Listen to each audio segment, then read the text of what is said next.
Hello viewers, இன்றைக்கி நம்ம பார்க்க போகிற டாபிக் எதை பற்றினா, சிறு தொழிலில் வந்து நிறைய விஷயங்கள் சிறு தொழில் பண்ணுறவங்க நிறைய பேர் இருக்காங்க.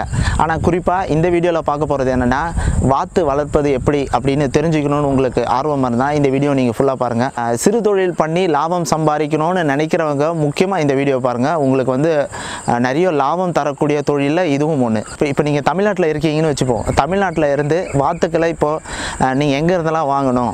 இப்போ நான் வந்து தமிழ்நாட்டில் இருக்கேன். இந்த தமிழ்நாட்டில் இருந்து இந்த வாத்துக்களை எங்கே நான் வர வச்சு எங்கேருந்து நம்ம வியாபாரம் பண்ணணும் அப்படின்றத பார்த்தீங்கன்னா, ஃபஸ்ட்டு நீங்கள் வந்து இந்த வாத்து அதிகமாக கிடைக்கக்கூடிய இடங்கள் வந்து இந்த கேரளா மாநிலமும் ஆந்திரா மாநிலத்தில் இருந்து தான் தமிழ்நாட்டுக்கு வாத்துக்கள் அதிகமாக வருது.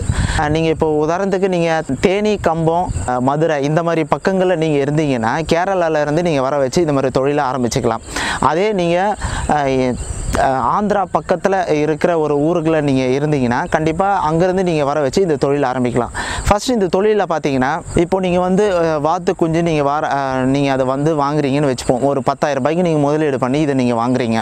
இது நீங்கள் வாங்கும் போது முதல்ல 90 நாட்களுக்கு இது வந்து நீங்கள் இதை எப்படி மெயின்டைன் பண்ணணுன்றதை பொறுத்து தான் இதனுடைய இடை வந்து அதிகரிக்கும். இந்த இடை வந்து அதிகரிக்க தான் உங்களுக்கு வந்து பொருள் வந்து லாபம் கிடைக்கும்.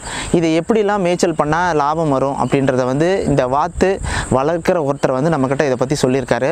நீங்கள் அதை பற்றி நீங்கள் ஃபுல்லாக பாருங்கள். உங்களுக்கு வந்து இந்த வீடியோ பற்றின டீட்டெயில்ஸ் உங்களுக்கு ஃபுல்லாக புரியும்.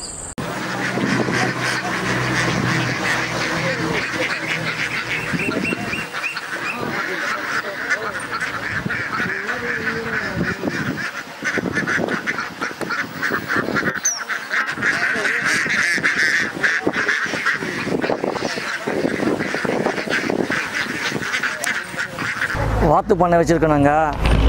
இந்த வாத்தை வந்து மேய்க்கிறது வந்து எப்படி பார்த்தீங்கன்னா, அது ரொம்ப கஷ்டம். ஏன்னா வாத்து தண்ணி பார்க்கணும், முதல்ல வாத்து எந்த இடத்துல விடணும் அதை பார்க்கணும். அதெல்லாம் வந்து இப்போது என்னென்னா, நாங்கள் வந்து வாத்து வியாபாரமும் பண்ணுறோம், கடைக்கு ஹோல்சேலாகவும் கொடுக்குறோம், வெட்டியும் க்ளீன் பண்ணியும் கொடுக்குறோம். இது வந்து உயிரோடு வந்து 200 ரூபா சப்ளை பண்ணுறோம். வெட்டி க்ளீன் பண்ணி ஏன்னா வந்து ஒரு வாத்து வந்து 230 ரூபா. இது மேய்க்கு வந்து காட்டில் 6 மணிக்கு வந்து வாத்து திறந்து விடுவோம். பட்டி திறந்து அப்படியே தண்ணி எங்கே இருக்காங்க பார்த்து திறந்து இங்கே விடுவோம். விட்டதுக்கப்புறம் இங்கேருந்து நத்தை மீன் அதெல்லாம் வந்து வாத்து சாப்பிடும். கரெக்டாக ஒரு 6 மணி வரைக்கும் அங்கேயே வாத்து அப்படியே மேய்ச்சிட்ருப்போம். அரிசி கிரிச்சி அது கிடைக்குதோ, அது தீவனம் கிடைக்குதோ அதெல்லாம் போட்டு மேய்ச்சிட்ருப்போம். கரெக்டாக ஒரு 5-6 மணி ஆயிடுச்சுன்னா திருப்பி இங்கேருந்து எடுத்துகிட்டு போய்ட்டு பட்டில் விட்டு அடிச்சிடுவோம்.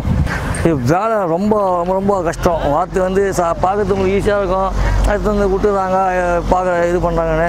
ஆனால் வாத்து மேய்க்கிறது ரொம்ப கஷ்டம். எடுத்துன்னு போய் இங்கே ஒரு வாத்து வந்து ஸ்ட்ரெயிட்டாக போகாது, அப்படியே சுற்றி போயிட்டுருக்கோம். நாங்கள் வந்து அதை கரெக்டாக எடுத்துன்னு போய்ட்டு பட்டியல் எடுத்து போய் சேர்க்கணும்.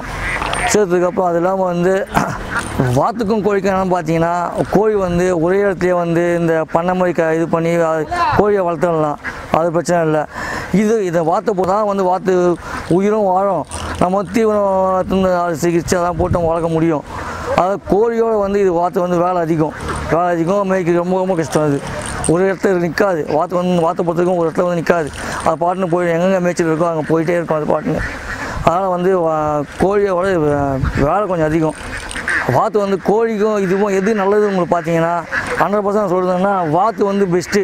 கோழி வந்து இங்கே ஃபுல்லாக மெடிசன் தான் வந்து கோழி இந்த வளர்ப்பு கோழி தான் ஃபுல்லாகவே போயிட்டுருக்கு இப்போது. ஆனால் நம்ம வந்து அது மாதிரி இல்லை. ஃபுல்லாக வாத்து வந்து மேய்றது வந்து இந்த தண்ணி இருந்தால் தான் வாத்தை மேய்க்க முடியும். எங்கே தண்ணி இருக்கோ அங்கே திரும்ப நம்ம மேய்க்கணும். அதை மேய்க்கணும், தீவனம் அரிசி கிரிச்சி எல்லாம் போட்டு நம்ம ஃபுல்லாக. கோழிக்கும் இதுக்கும் டிஃப்ரெண்ட் என்ன பார்த்தீங்கன்னா, இது மேய்ச்சல் வாத்து. நான் எந்த கெடுதலும் இல்லை. இப்போது நீங்கள் அந்த வாத்தை பற்றி அவர் சொன்ன விஷயங்கள்லாம் சில பேருக்கு புரிஞ்சிருக்கலாம், சில பேருக்கு புரியாமல் இருக்கலாம். அப்படி புரியாமல் இருக்கிறவங்க வந்து நீங்கள் கமெண்ட் பாக்ஸில் நீங்கள் வந்து கமெண்ட் பண்ணுங்கள். இதுக்கு உண்டான விளக்கத்தை நான் வந்து கண்டிப்பாக கொடுக்குறேன். இது வரைக்கும் நம்ம சேனலை சப்ஸ்கிரைப் பண்ணாதவங்க சப்ஸ்கிரைப் பண்ணிக்கோங்க.